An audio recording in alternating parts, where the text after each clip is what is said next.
They're jacked with Pepsi. I'm there for the pack out. You just got to pack me in.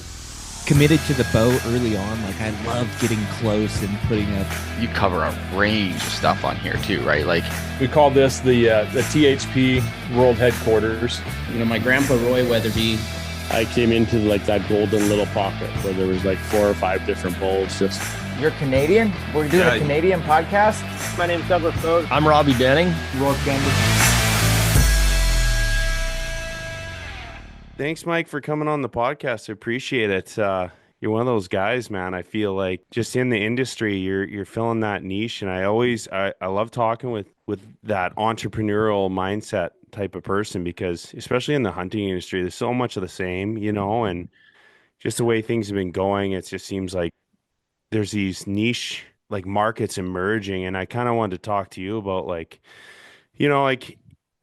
kind of your origin story, maybe give some insight to what pushed you forward to creating your own gear. Cause everyone has those ideas, but implementing that and actually thinking it up and making that rubber meet the road, that's some crazy shit. Like, I love the stuff that you're doing. Like, I just got a sleeping bag from you, and it seems like, you're really, pushing the limits on bang for your buck. You're getting some high performance stuff for really good prices, and just maybe give me a little bit like an intro to the listeners of who you are, your background hunting, and what your brand is all about. Yeah, so I mean, hunting wise, I never really got into hunting till I was, probably, 14 or 15 years old, going out with, a good family friend, and his father was kind of that first introduction around that grouse hunting. And then, as I got a little bit older, I think it was actually like my first year of college, I decided to get into it, and that's kind of where it took off. And then the brand kind of started, 2019. We really, kind of really thought about it. It was weird. We were just sitting around. We were hunting actually in Invermere for elk, and it was decided, hey, well, we should make some t-shirts or just start off as a lifestyle. So we did that. And then slowly over the last, since 19, 20, 21, it was kind of that lifestyle brand. It never took off. And then, found some good suppliers, met some contacts in the industry. And then we started producing game bags and then the knives. And then, we thought, well, we might as well, just throw it out there, try some clothes, a lot of trial and error, different suppliers. And then we got to the point we're kind of at now. So it's evolved. We've not without its struggles, right? A bit of risk into it, but as hunting a lot more, all over the world, we hunt a lot. I just kind of wanted to produce a gear that I could wear and I could showcase and try out, right? Is it the best gear in the industry? I don't know. There's tons of different companies out there, right? It's all good gear. It's just, kind of my own thing I kind of wanted to do. So it's been fun. It's an adventure, right? It's not without risks, but I think it's something I'm passionate about. Like, this is not my full-time job. I mean, it is a full-time job, don't get me wrong, but like, I manage major utility projects, pipeline projects, and I'm busy enough with that, family and stuff. So it's busy, but it's kind of a hobby turned into more of a career too. So Yeah, I love that. It kind of goes hand in hand, I would presume, once you go down that road, and you got the game bags, and then you get into the knives, and then you're getting into sleeping bags and puffy pants. Walk me through, like, Huto, and like what is it standing for, and kind of like what's the ethos of the brand, like what's driving the direction of the products that you're putting out. So Huto's hooked up, tagged out. So like I said, hunting and fishing kind of line. We've been working on that, trying to work on that fishing lineup. It just hasn't really panned out just in the industry, right? But I mean, that's kind of the goal for me, is to keep creating and trying to be innovative. We understand in the market that there's a lot of saturation look at the different hunting brands, even in Canada and into the States, right? Like, For sure. It's kind of one of those markets where you're competing with a lot of, bigger name players, and I'm not necessarily trying to compete with them. All the big companies, they make great products. There's no questions asked. I still wear stuff other than my stuff. I'm honest about that, right? But just finding a product that's a quality product that the everyday hunter can more or less afford. Yeah. I can understand the big companies as you grow, as we grow as a company, starting looking at hiring people. So I get it. You're getting into those, indirects, you're getting into those overheads, you're getting into now warehouses, you're getting into, so I get it why these companies can charge what they charge, because there's so much more behind the scenes than the everyday consumer that just goes and buys a piece of Sitka or Kuyu or whatever other brand off the shelf, right?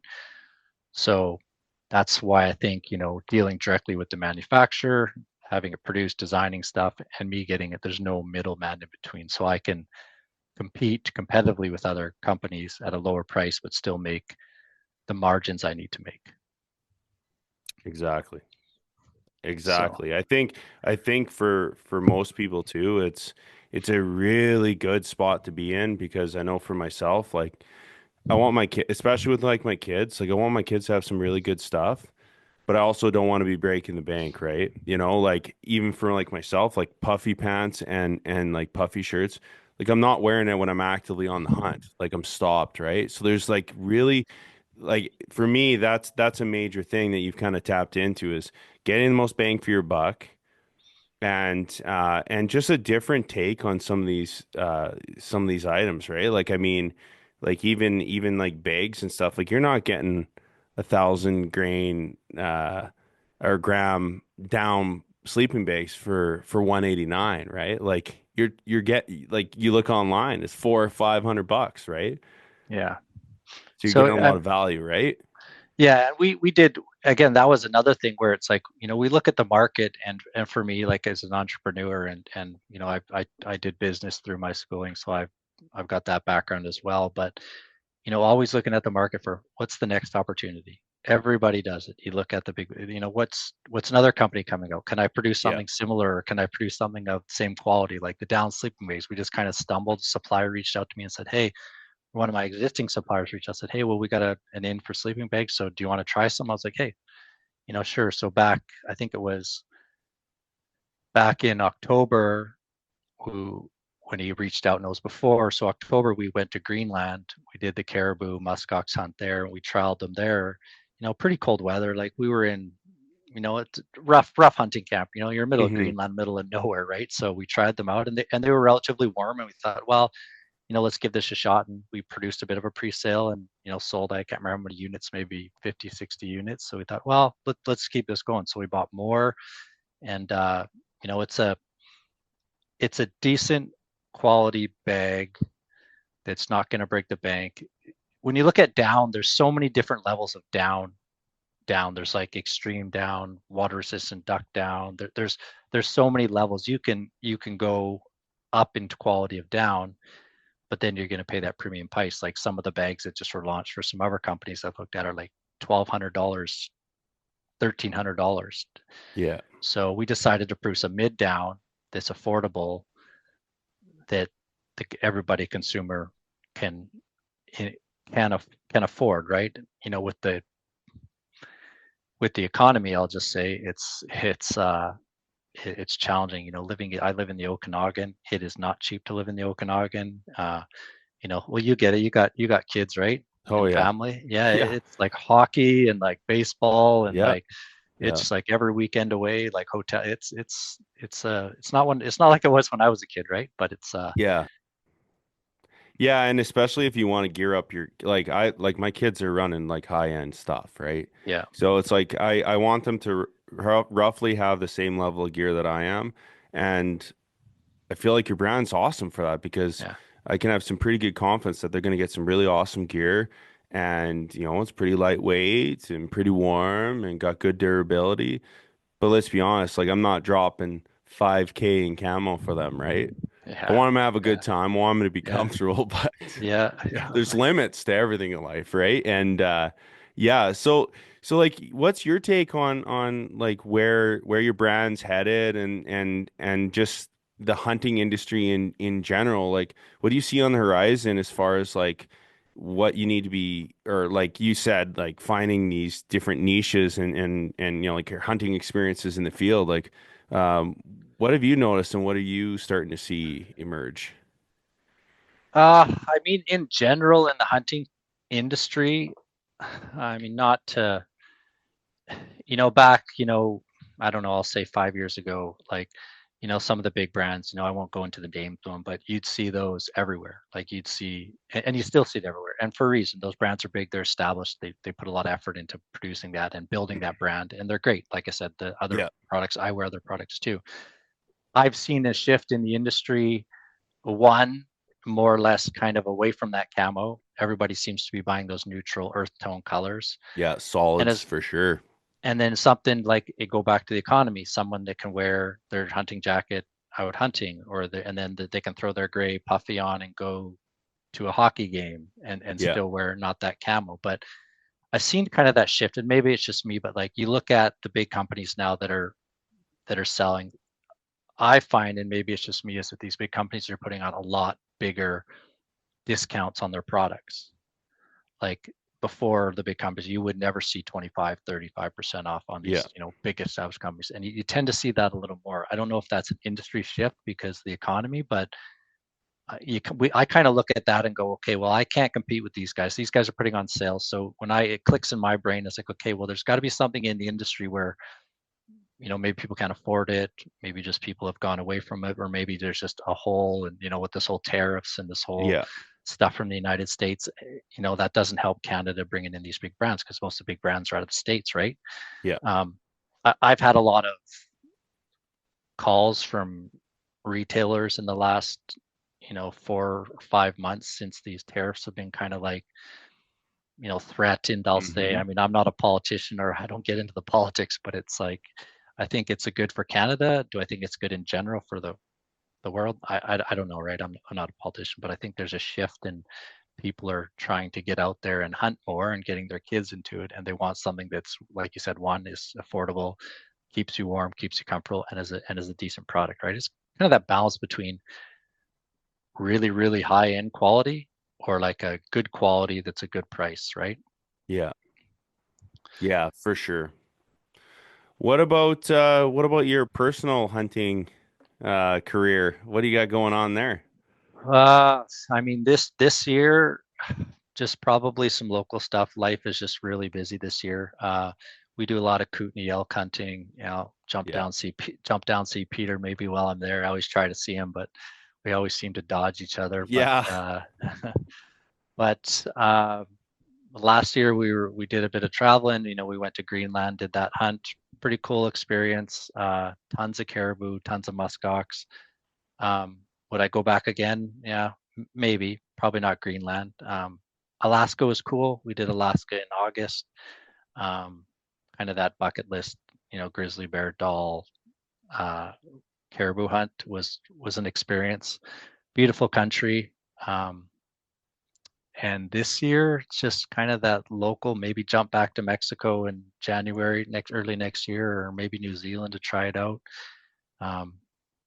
Not really too sure what this year brings. So we'll just see how it goes. I mean, business is busy, so maybe business drives a bit of travel. The better I do, the more I travel, maybe. Yeah.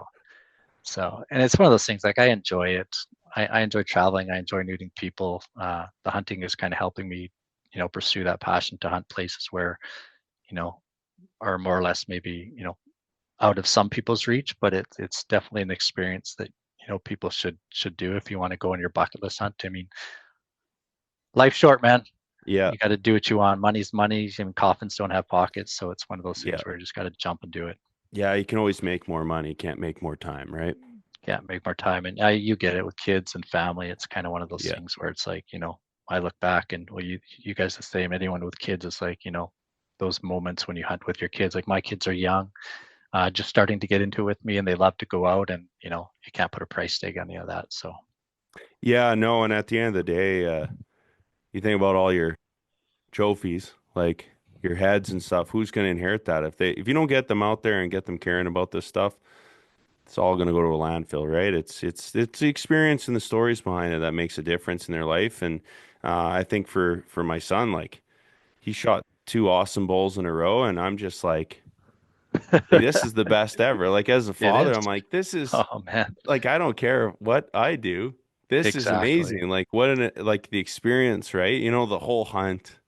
Yeah. It's just so much better when you got your kids with you, and like you get into the solo side and you're about getting some numbers up. You want to hit some certain benchmarks, to say like I'm a good hunter. But at the end of the day, like I could just walk my kid around, right? And get that success. Yeah, I 100% get that. And it's not easy for young guys nowadays. You gotta put a lot of work in there to get them some success. But yeah, like you say, no better time than now, right? Especially you got your youth, whatever youth you have left. A lot of us get kind of high mileage, and you don't want to wait around for a couple knee injuries from packouts and stuff to start going after sheep. That's for sure. Yeah. No, as you know, I just turned 40, and it's like it was not like a light switch, but it's like you feel it a little more. Yeah. And to kind of touch on that, like that youth getting hunting, great story. I posted some stuff on my Instagram the other day. A young gentleman by the name of Elliot Steinke, 13-year-old kid reached out to me, and I get a lot of people reaching out for sponsorships and et cetera. But he wrote a pretty well detailed email, sent it to me, and he's like, I'm getting into the hunting industry, and I'm 13 years old, and he shared some of his stories with me, and you know what? For me, as a business owner, to see a young 13-year-old approaching someone like me or just anybody in general, it's like they have the passion. Like he's producing YouTube videos, and like it's just a great story that someone like that reaches out. And that's, like you said, that's that future generation, right? And if I can help someone like that with whatever it is, guidance, tips, you want to try some product just to get them into that industry and to keep going down that industry. I mean, that's a win for me right there. It's like, you know what, I can make money, I can push sales, but like for someone to come to me and I'd be able to support someone like that through their adventure of hunting, that's really self-fulfilling for me, right?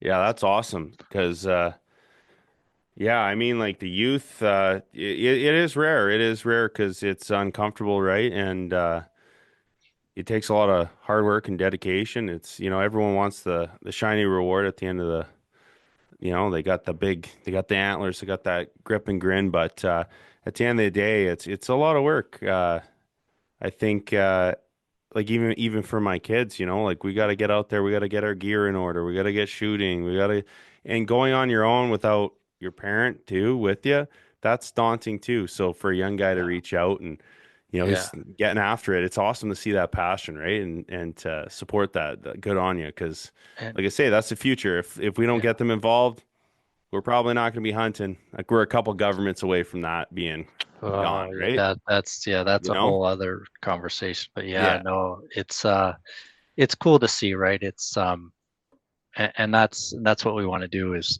promote that youth. And you look at just the, me being 40, 1984 baby. I was never growing up with social media.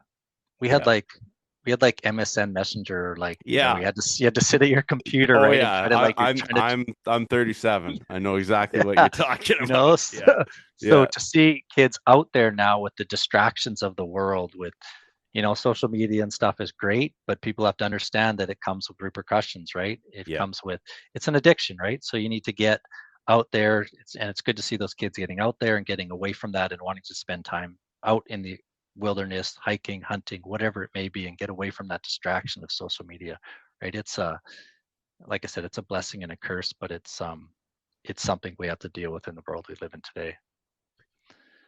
One thing I wanted to ask you too is like, as far as like future innovations, and how do you test out your gear? Is it all just like on your own hunts, and like how do you go about that process? Like I know there's obviously like a prototyping process, and like how do you vet these garments, and like how do you put it into the field and get that information back and turn it into a product that you sell?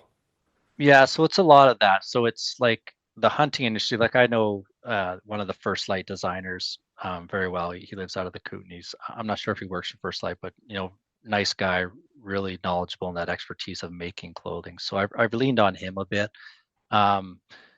It's basically, I look at like pants or jackets. There's not very many variations. So what I'll do is typically take a concept. I've got an app or a platform on my computer that I kind of draw things. Again, I'm not an AutoCAD expert. I'm not a nothing, right? Like their technology they use to make that is very well. So I'll draft something up, mock something up, send it to my supplier, say, I like this, I like this, I like this. They'll usually make a sample, some suppliers are better than the other. Like sometimes they'll get it right. Some suppliers customize. Some of my suppliers customize in hunting clothing. Some of my suppliers are they just customize in sewing. So we go back and forth a couple times till I get a product. I have a lot of good buddies that do a lot of hunting in the industry that hey, take this gear, beat the hell out of it, right? Like just don't worry about breaking it. I'll give them a couple pairs of pants. So they'll go out, test it. The big things we look for is like zippers, if there's Velcro on it. Our rain jackets is the taping of all the seams. The game bags, obviously the strength, the hanging, beating stuff up. The knives, again, just cut bone, cut hair. Let me know how it goes, because then if I can take that feedback and go back to the supplier and make changes, then I do that. So it's from prototype to final design, it could be anywhere from, depending how much and the time of year we get it, it could be from a month if they're really good to 6 or 8 or even up to a year sometimes testing that. My suppliers I've stuck with probably 4 or 5. Guy makes my pants, one guy makes my down, guy makes the sleeping bags, and then one other guy does the game bags, and then my knife supplier. So I've worked over the last 4 years to create that relationship and that base where they know what I want and they trust me and I trust them to make something. If they say, hey, this isn't going to work, try this. Okay, we'll try that. Send me 20 of them and I'll try them. And then if I like those 20, then hey, go produce 1,000 of them for me. So it's a lot of back and forth, but it's not really like, again, the hunting industry is one of those things where people feed off each other. I find like, the big companies say, well, that guy made that pair of pants. It's cool looking. It's, it's got these new features. Well, whoa, we're going to make this tent's made of Dyneema, or this new extra light or sailcloth, this new extra light fabric. Well, this company's to make it. You see that a lot, right? One company comes out with something and then another company comes out with something with various changes, right? So it's not hard to be innovative, but it's the big aspect or the big costs in producing clothing comes from something where you really, you make something. I'm going to make a pair of pants, but I'm going to custom make a certain fabric, right? Like produce something that's no one's ever seen. That's where it gets challenging and costly because of the minimum runs and everything. But if you're just using like a average materials, stock materials, designing a pant with pockets, zippers, the process is fairly streamlined. So it's just that trial and error, find the right supplier. Talk to a lot of guys in the industry. Guys like OTG that started up, same as me, out of Alberta. The owners, some other big companies we talk to, and everyone's pretty open and everyone's pretty collaborative with each other to help each other out, because they all want to make you succeed, right? Yes, you're both selling clothes, but it's like, you know what I mean? But some guys are good, some guys won't tell you their secrets, or some guys will do this stuff, but it's cool to be, and it's cool to experience. I've got to a point where I have the capital where I can just make stuff and experiment, as you build it. But so that's what I kind of see in the future is expanding maybe into the tent industry. It's a tough one to get into. So there's other markets without, I got a lot of buddies too in the industry, and I don't like to step on their toes with stuff they're producing. So I kind of steer away, but I mean, I get it. It's a business and you have to do what's right for your business, right? But so when we were talking about something like your outerwear stuff, what kind of fit do you have? Is it more athletic fit, or like how do you get your sizing? Like if guys are trying to order stuff online, like what's the fit look like? Yeah, so typically on my like base layers, I like to make my stuff, and it's not for everybody. I like to make it more of an athletic fit for the base layers and a little bit longer in length in the garments. I've always found I've got long arms. I'm not tall. I'm probably just under 6 feet, but skinny. I find that when I had clothes, there was always like, just a little bit short, right? So I make them extra long, and usually extra long in the sleeves on the base layers. And that kind of flows down into like my puffy jackets, make them a little bit smaller, not a lot compared to everybody else. So if people are buying and you're in between sizes on the jackets or the base layers, I always recommend just size up, guys. If it doesn't fit, just ship it back. We'll give you a return label. We'll pay for you to ship it back. No issues there. Rain gear fits true. The pants fit, again, a little bit smaller. So we make those kind of in between sizes. We make like a 31/32. It's more like a 32 pant. And then like the 34 6 is more like a 35. So we always recommend people just to size up. And then the rain gear fits true to size. The rain gear's, I can fit a puffy under my rain gear. So kind of one of those, like, I've led a lot of different suppliers and a lot of different size charts, and that's probably the biggest hurdle when producing clothes, is getting that size just right, because you can give them a size chart and they can follow it, but sometimes it doesn't like it, or a guy's got feedback. So especially, the pants are easy 32 waist to 32 waist, but a jacket, like your arm thickness, your neck opening, how much does this collar come up and cover your knee? Like, how much does the hood need to fit over your head? The length, it's all kind of like the shoulder width, the seams along the back of your thing to get that shoulder to match your waist, right? So it's been a path to do that, to get them where I want them, but I think I've got them to where I want them. But it's one of those things, like every company fits different, right? What types of materials do you primarily use, like for like your soft shell, and then like your high country nylon blends? Like what kind of stuff do you got as far as materials? So the high country early season pant is like a polyester spandex with polygene coated. So the polygene coat is like an anti-odor protectant on the pants. So they got a 4-way stretch on that. So a great early season pant, like it stretches, it moves with your body. The multi-climate pant is like a soft shell polyester outer with a polar fleece lining on it. Not a really thick pant. Like, for reference, when we were in Mexico, it was like 0 to 2 degrees in the morning, and then by like 11 o'clock it was 25 degrees, and you're hiking around chasing coos, deer, and ram, and it gets warm. And they did very well with the side vents. So we don't make them too thick that you can't wear them in all environments. And then for our like down stuff, we use a little bit different exterior on the down. It's still a nylon, but it's a little heavier nylon and a micro ripstop with a DWR coating. So it's, typically the puffy jacket has a very thin nylon outer material. It's very thin. So we make it a little bit thicker just so it's tougher, but it weighs the jacket down a little bit in terms of the puffiness of the down. So we add more down into it to a certain point where you're not overloading the down, where you're not keeping that insulation in your body. But we just want something that is a little bit stronger and lasts. Whether people like it or not, I think that's just kind of the way we've gone down the path of that lineup of gear anyways. Yeah, especially like puffy coats, they're pretty vulnerable to damage. Pretty specialized. You can't, like, I appreciate that because I've wrecked some outrageously expensive coats just being stupid, wearing it on the outside and just trying to do a little bit of bushwhacking. You think you can get away with it, and then boom, you got a big tear in your arm and you got down flying out of it. It's a pain. As far as like, say if I were to, so I'm going to ask you some specifics. So like, out of your whole lineup, what's your like early mule deer kind of loadout, and then maybe an elk? What's your go-to? I mean, early season, like, Alberta and BC kind of have different seasons. Our mule deer really season does start September 1st, so obviously you get that hot weather. I mean, my go-to for that is I'll wear the multi-climate pant and the high country pant. That's kind of my, anywhere from September to end of September, I'll wear that high country pant, and then the merino wool base layer, and that synthetic hoodie I wear is kind of what I go to for that early season. But again, they all perform somewhat good in that weather. Like that multi-climate pant I said works well in that late and early season. So depending how you run, like I run cold, so I like to wear gear that keeps me warmer.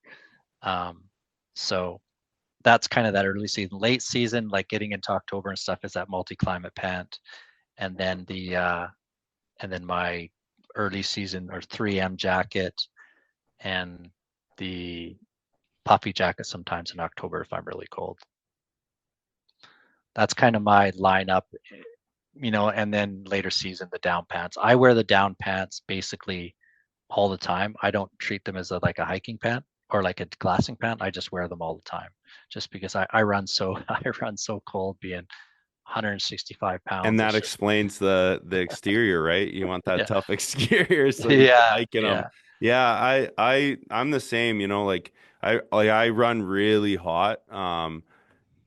But I've learned that, when you start glassing, you just got to get into that mentality of you need to have that. You can't baby this shit. You got to have your down on immediately. Um, Otherwise you could freeze to death. Like I hunt in -30. So when you're hunting in that type of conditions, you really have to have your gear dialed and have your layering systems up to snuff. Like the puffy pant, I don't think it's utilized nearly enough. Everyone runs the coats, but that puffy pant, it can be a lifesaver too. Like you can go a lot more lightweight. Like yeah, you're carrying around these puffy pants, but you can put them in your gear loadout to use in conjunction with your sleeping bag and maybe a bivy and a tarp, right? There's definitely a spot, and survival wise too, right? Like I've had friends that have had wrecks where they don't have a GPS for whatever stupid reason, roll their quad and they break their femur, and they're hanging out there for 10 to 20 hours and they got to survive overnight, right? You need some level of protection, and having that layer of puffy pant and a coat can really save your ass when you're put in a survival situation. It does, and it packs down like relatively to about the size of a Nalgene bottle, maybe a little bit bigger. Yeah. We ran into that same circumstance last year. We were high country hunting in Colorado on a horseback hunt, elk hunting, at about 9,000 feet, and a storm came in and snowed literally as we shot 2 elk right at the end. Storm came in and snowed 12 inches of snow in like 4.5 hours, and we had 10.5 miles, just 10.5 miles to get back to the horse. Yeah. And luckily, like I said, I always throw them in my backpack. I'll carry that weight. But man, I tell you, hiking 10 miles down with an elk on your back in the snow in a blizzard, it definitely saved me for sure, right? So people need to be condescending of, yes, you can go out and the weather's nice, but guys, if I preach to anybody, pack that little bit extra weight, pack an extra jacket, extra puffy jacket, emergency shelter, like it's worth it, right? You may use it 1 out of 50 times, but that 1 out of 50 times could really save you. Yeah, especially when you get something down, right? That's something that like as soon as you're on the hook, you can't bail, right? You're stuck. I've had that before where we shoot a bull and he's 15K from the road and you're committed, man. For the next couple of days. You have to do a loadout. You can't screw around. You have to do your due diligence and get that meat taken care of. And that could be piss and rain or cold, and you need to have this stuff. Talk a little bit about some of the accessories and stuff. You got a lot of wicked stuff here as far as like game bags and bone out bags, and kind of walk me through that line. Yeah, so we started with the again, looking at the market I'll just talk in Canada and kind of in our province. And maybe it's me just like there wasn't that I could find as a solid producer of game bags within Canada that you didn't have to purchase from the States. Now I know there's lots out there now, but we started with the long range bag, which is kind of our like staple bag that I sell like 10 to 1. It's kind of a set that you can really do everything with. Like it's 4 bags that are 24 by 40s, and then you get 2 17 by 29s. So, in terms of a deer, is it too big for a deer? Sure, the bags are big. That'll handle a deer. It handles an elk. It'll handle a BC mid-sized moose. So that's the one I sell the most out. We do like a bone out set that has 6 smaller bags for like kind of for that sheep hunter. That's a set of bags that's sub 1 pound, I think it is. It's crazy light. For that bone out guy. We do the tagged out set, which is another intermediate in between the long range and the bone out. It's got 5 bags, a little bit smaller, like a 21 by 30, kind of for that deer or bear. And then we have a big game series or a guide series now. It's like a 10 or 12 bag set, which is for that avid moose hunter where you get basically 4 28 by 60 bags. You get a couple 24 by 40s, and then you get a couple 17 by 29. So you can do an entire moose with that. And that's that guide series. So when we worked with a few guiding companies over the last couple of years, they ran the long range and they liked them. They loved them, but they're out there for 6, 8, they're out there for a long time, right? So they said, Yeah. could you make another material that's very strong?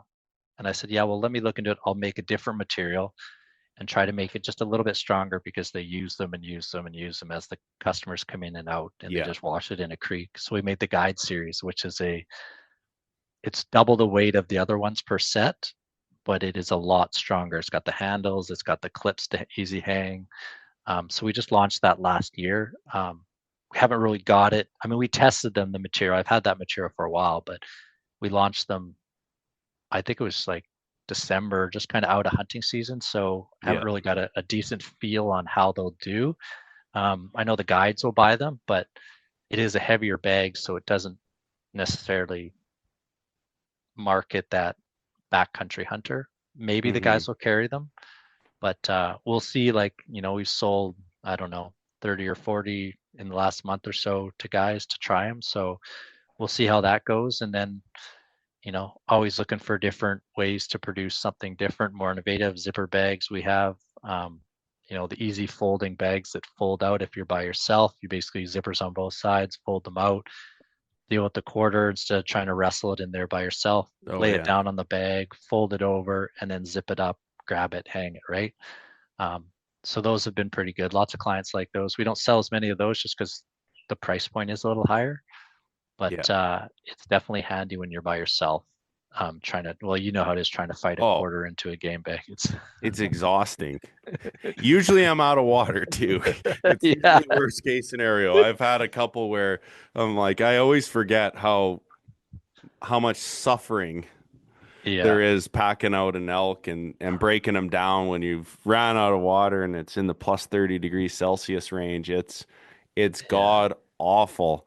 And then to make it worse with cheesecloth bags and crap like that, no, I've left that a long time ago and went the route like you're talking about with higher quality bags. And sometimes you do mess them up and they get a little rancid and you got to toss them out. But I'd much rather have a good bag. Like even some of the longest and worst pack outs that I've had, getting help packing out. The guys are just ranting and raving about the bags. They're just like, man, this is wicked. Like, we have actually something to hold on to where there isn't meat flying around and rolling around and sagging and leaking everywhere. It and to be honest, if you're an archer and you're doing that early season, to keep the bugs out, it's really critical for meat care. Like those bugs, they just get on there and they start laying eggs and they get all sorts of nasty shit in one afternoon, right? If you're hanging. And a guy spends so much time and expels so much effort on these hunts that you like. I don't get me wrong. It's always nice to harvest a trophy or a large animal, but I mean, out there, I love the meat. I eat everything I shoot. I'm not a fan of, throwing stuff away. So, to spend that $130 for a set of bags. Yes, people have come to me. It's like, why are they so expensive? Like, why? This is, I can use a cheesecloth that does the same thing. Well, you can. I would agree. I'm not going to disagree, but it's like, you want to protect that meat your harvest, especially if you're backcountry hunting, like you said. If you're in September 1st to 9th when we archery hunt in BC, it's like if I shoot some September, most of the time the last 5 years have been 20 to 20, 25, 30 years, depend how high we are. You want to get that in some, protect it, and then you want something that's going to breathe, that's going to let the moisture and let the blood and everything out and allow it to form that crust, right? And you want to get it off the mountain right away. So if you're using a cheesecloth or something different or a garbage bag, throw that thing in a garbage bag in your backpack for 3 hours. I guarantee in 30-degree weather, it's probably going to start to spoil. So sure. Like it's kind of one of those things. I ran one set for the last 2 years, and I've harvested 3 elk in the last 3 years between our group, 4 elk between 3 of us, bunch of deer, bunch of bear. And like I said, I rinse them out, wash them, and I still have the same set. So yes, it's an upfront cost of something over $100-$150, but it's kind of worth that to protect all that money you spend on your gear, your gas to go to the hunts, your archery equipment, your everything you do, time off work, right? You want to be able to maintain and keep that meat good because that's why we do it, right? Oh yeah, exactly. Especially like elk or moose, especially with moose, because you're going to be putting in a lot of work, and it can take a couple days of packing out. Having that reassurance that I know damn well there isn't going to be bugs all over it.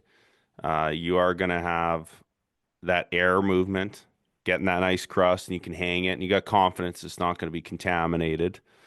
Um, and because let's be honest, sometimes it might take 2 days to get that stuff out, right? Yeah. So, Yeah.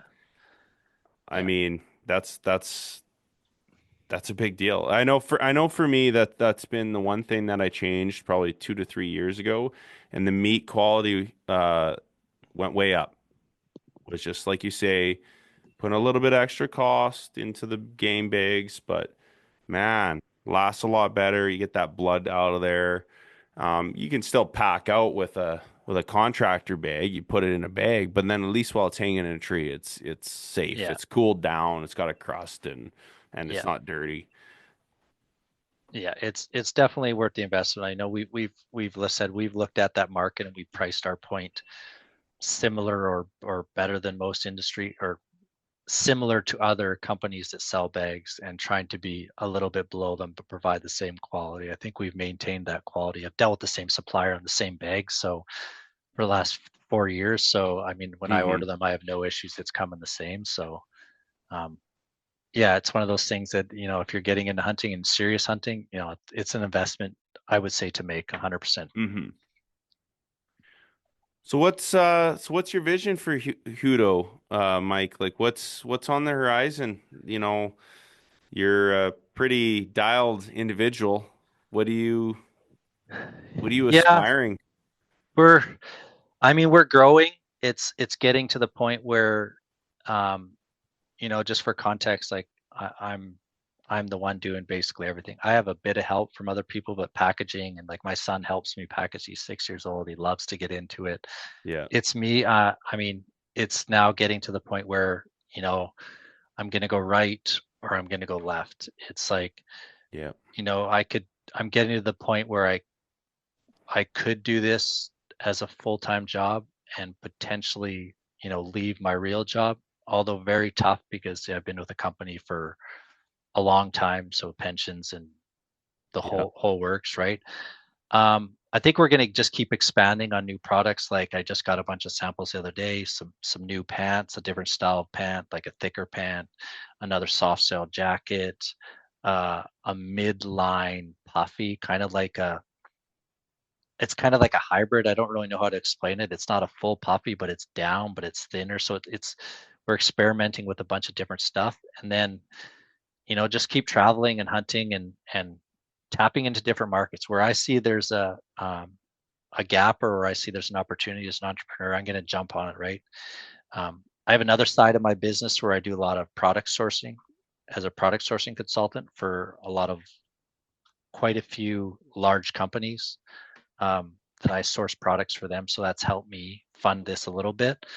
But I think that's what we're going to kind of envision moving forward. I'm going to look at, running maybe an ambassador program or run some guides out there. I haven't really done that just because, again, one, I don't have the time to manage all that stuff. But, I've had some help offered to me now for some friends and buddies to kind of help me push out and go push the sales out there a little bit more. So we'd like to expand more into kind of that retail market, not necessarily for the money per se. I'm not too concerned about the money, because obviously when we wholesale, it's a lot less. But then for me, it's like I can wholesale to a bunch of people or have a distributor distribute my product, and I'm making money off that, or I'm bringing in income, but they're pushing sales for me. So I'm like, Yeah. I'm So you can basically grow.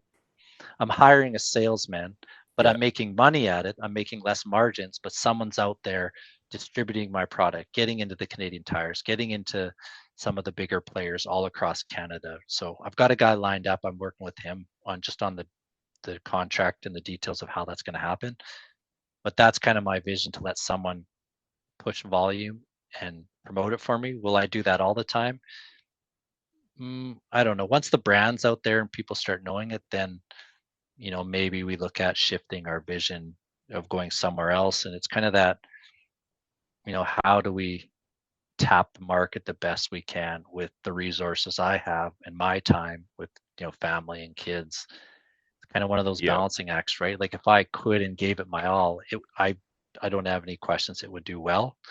It's just, do I leave a cushy I salary know what you mean. and a pension and Yeah. 9 Yep. weeks vacation a year? Like, Yeah, I what know what you mean. I'm power industry as well. Like Yeah, I do power plant management. I know yeah, exactly the world you're talking yeah, about. Yeah, for sure. yeah. It's the same. I manage major pipeline, LNG, oil, like natural gas, big Yeah. electric projects, like $1 billion portfolios. Yeah, So exactly. Same. it's hard to leave that. It's a great Yeah, job, right? Like exactly. Right. I Yeah. think you look at guys in the industry, in the hunting industry, and not necessarily the big players, but like that's what it is, man. Like the guys got regular jobs. They work and they run their businesses, and it's fun, right? Like don't get me, I love trialing new products. I love going to these trade shows, meeting guys like yourself, meeting new contacts in the industry, and it's fun and exciting. And if I do well, awesome. If I make a little bit, awesome. It's just fun to do, right? Yeah. So the What long-term goal is to expand, obviously. yeah. Yeah, for sure. And grow the brand, right? Like you say, like there's a lot of passion in the hunting industry. It's tapping into those passionate individuals and yeah, they're going to give you better insight and you can have testing go through those individuals too. It's yeah, I think that perfectly ties into, that entrepreneurial mindset that you have. And like for you and having done this for a number of years, what insights or lessons would you share with someone who's looking to be, an entrepreneur or get into the industry? What's your takeaway, having been in it for a while now? Just do it. Honestly, like for guys that are looking into it, I know sometimes it's scary to make some investments in a company, but I mean, if you're gonna do it, do it. Put everything you got into it. Yeah. Don't, I always listen to that Matthew McConaughey quote is like, if you're gonna do it, do it. Do it 100%. You know what I Yeah. mean? Um, again, it is risky, and depending what you're doing, if you're investing a lot up front, then it can get scary. But I mean, no risk, no reward, right? You just got to jump in, and if it fails, then you fail, right? You pick yourself back up and you keep going, right? So I mean, if people getting, that's what I'd recommend, is just jump in, talk with people in the industry. If you're looking at getting into the hunting industry, if you're looking at getting into whatever industry, don't be afraid to reach out to other companies that are already in the industry. Some may not even pick up their phone. Some may pick up the phone and help you. Like a lot Yeah. of guys have helped me, right? So don't be afraid to mingle and talk with other people in the industry. That's what I would recommend. I was scared to do it, but I did it, and it's helped me tremendously, right? Like I talk with other companies still that compete with me, and hey guys, what are you doing? I need a supplier or something to produce whatever for me. Do you got any ideas? So yeah, sure. Here's we use this guy, reach out to them. And so people aren't afraid, but I think you just got to jump in, take a risk, and life is again too short to not pursue what you want to pursue, right? Money's money. Money comes and goes, but you never know until you do something. So That's awesome, man. I got one last question for you. And this is because you're an adventurer. What's your ultimate hunt, man? Like you've been on lots of hunts. You've done the caribou and Alaska, Greenland. You're around. Desert hunts. What's the go-to? What would you say is like the number one best bang for your buck for fun? What's your ultimate? what would be my ultimate hunt if I wanted to go do something? Yeah. Oh, I don't know. I mean, New Zealand, I haven't been yet. New Zealand stag would be really cool. Yeah. Um, Russia, Russia to go shoot one of those big. I think it's a Shire moose in Russia. Yeah. Kamchatka or something. Russia would be really cool to see. And then, my number one hunt, if I could do anything, no finances. I mean, I would go to New Mexico or somewhere in the States and try to shoot a 400-inch elk. Oh, yeah.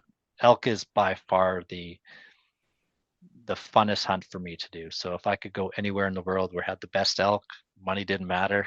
I would go somewhere in I think New Mexico has big elk, or Arizona has big elk. If you could Oh, get yeah. one of those, it would be cool. Like we did the Colorado elk hunt. It was cool. Don't get me wrong, the horseback thing, it was an adventure, but there's a lot of elk there. But I mean, people talk about big. I mean, an Alberta elk is way bigger than the elk that they have in Colorado. But there's just so many of them because they manage their population Yeah. way better than, I mean, Alberta manages it great too. BC, in my opinion, is just probably the worst management of elk, deer. But I don't know. What about you? What's your dream hunt? Oh man, it's tough because, like you say, like elk's my number one. I'm always looking for that 400. My grandfather shot that plus 400 inch with my father, and it's hanging on the wall there. It's nothing compares to that. Like even, like my dad shot a ton of balls, and he never even got them mounted because he's like, nothing compares to this. That 400 plus is so mega. It's just there's nothing, and yeah, I want to go on a sheep hunt. I'm putting in tags for sheep with my bow, but to me that 400 is so impressive. It's just It's a whole other league, man. When I've seen Yeah. it just under 400 in real life, and it's like you step back and a 400 clean 9x9, and you're like, man, like my 320 inch looks tiny. Oh compared to yeah, that. oh yeah, And yeah, it's hard to go. It's hard to go up from there, right? It's yeah, one of those yeah, things where, yeah, but yeah. I mean, especially for like you think about like the areas that we have available, right? Like in Alberta, yeah, there's some trophy quality there, but for the most part, it's been pretty tapped out. Like I'm pretty good friends with the guys at Top Notch Taxidermy, and I always check in with them, like, hey, like what are you seeing like for size, right? And they said like in general, that 350 class is even becoming very hard to get. They yeah, only have a couple of them versus they used to have 15, 20 come through the doors. Now they only got 5 a year. So like mule deer right now, we're pretty healthy in Alberta. yeah, That might change, but like I'm seeing 200s, right? So like it's attainable, right? We're always yeah, chasing that yeah. unattainable. Like I'm seeing the 300 bull elk, but those 400s is like that's something special, right? So maybe Yeah, that or a big boy moose up north, yeah, yeah. Yukon. Yeah. Yeah. I mean, I hear that all the time. It's like, you know, any animal to me is a good animal. Like it's like Yeah. don't pass an animal on the first day that you would shoot in theory on the last day. Um, it's I'm heading to Alberta this year. I think in late September into northern Alberta to hunt for elk there if everything Awesome. pans out. I mean, we talk about elk populations and the deer population in BC. In my opinion, just especially the mule deer population, it sucks. It's like they have it's the way Alberta manages, I think is great. And you look at the states, they have a crazy population of deer. Like I seen a 260-inch cactus buck shot in Colorado. A cactus, it was 260 inches. It was crazy. Cactus buck, like they don't shed their velvet, they just grow. Yeah. It was crazy. And like when we were at that lodge, it was like 175, 180, 190, 200, 210. It was like there was everybody in camp had one. So I think in BC in general, they could do better at managing the population, especially this season for a month and a half of any mule deer buck with a rifle in BC. It's not gonna be much mule deer left. Yeah, they'd be extinct here. Like in Alberta, there'd be nothing left. Yeah. So, Right? but that's a whole other. Yeah, we're not gonna go down that road. Go down that but rabbit hole to talk about conservation, the government. yeah. No, for me, it's a tough one. I think, like you say, 400-inch bull elk and down the states, maybe San Carlos. Who knows? If money was Yeah. no option, with a bow and arrow, or like I say, like up north. My father-in-law, he spent about 10 years in the Yukon, and man, those 60 plus inch bulls, shot 10 of them, and caribou. It's just that's next level. Yeah, it's next level. If you It's want to tough. go shoot like a good sheep and a lot of sheep, the Northwest Territories. It's a helicopter flying did that. There's so many, man. Like you think the Yukon has lots of sheep, there's tons of them there. It's wild, right? It's a different kind of hunt, but it's a cool experience if you want to shoot a sheep. But And like you say, no better time than now. Start you saving might as well do it. your shillings now and get her done while you're young enough to enjoy it. That's right. That's right. Because God knows, once I get into my 50s, I ain't climbing to the top of a mountain. Well, hopefully I am. Hopefully I am. You know, I got to stay in shape. You know, the work mind and is kids. willing. The body, that's another question. Yeah, that's true. Yeah. So you just got to push yourself. That's all. Stay in shape. Yeah, exactly. So, well, Mike, I think that's a pretty Yeah. good spot to end here. Thanks for coming Okay. on the show. I really appreciate what you're doing. Why don't you let the listeners know where they can get a hold of everything you got going on? You got a lot of awesome sales coming through the pipeline. I'll try and get this podcast out. I know you got a sale coming up soon, one after this Easter sale. And then, yeah, anything on social media and where they find you.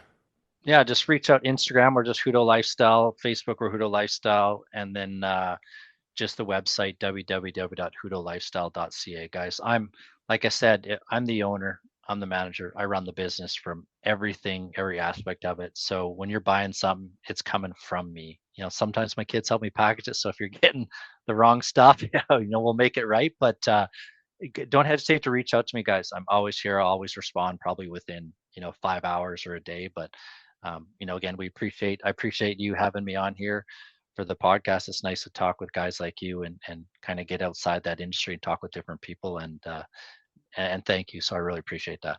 Yeah, no problem. And like I say, we'll have everything in the show notes. And thanks everyone. And get after it. Awesome, buddy. Thank you. Have a great night. You too. Right on. Bye.